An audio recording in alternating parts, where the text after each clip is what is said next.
Mavzudan uzoqlashmaymiz. Bugun qurilish sohasida ko'plab yangi tartib va qoidalar joriy etilmoqda.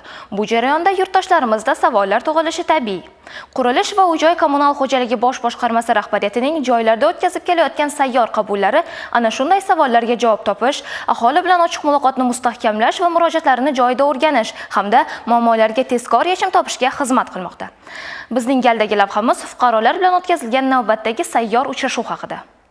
Mazkur sayyor qabulda 30 dan ortiq jismoniy va yuridik shaxs vakillari, tadbirkorlar hamda keng jamoatchilik vakillari ishtirok etdi. Qabul davomida qurilish, uy-joy kommunal xizmatlari, infratuzilmani yaxshilash, ko'p qavatli uylarni boshqarish, ichimlik suvi, kanalizatsiya, obodonlashtirish va boshqa dolzarb masalalar yuzasidan murojaatlar tinglandi. Har bir murojaat mas'ullar tomonidan o'rganilib, fuqarolarni qiziqtirgan savollarga batafsil huquqiy va amaliy tushuntirishlar berildi. Ayrim masalalar joyida ijobiy yechim topgan bo'lsa, qo'shimcha o'rganish talab etadigan murojaatlar tegishli mutasaddilarga biriktirilib, ularning ijrosi qat'iy nazoratga olindi. Bunday uchrashuvlar davlat organlari va aholi o'rtasida ishonchni yanada mustahkamlash, xalq manfaatlariga xizmat qiluvchi samarali boshqaruv tizimini rivojlantirish yo'lida muhim qadam bo'lib xizmat qilmoqda.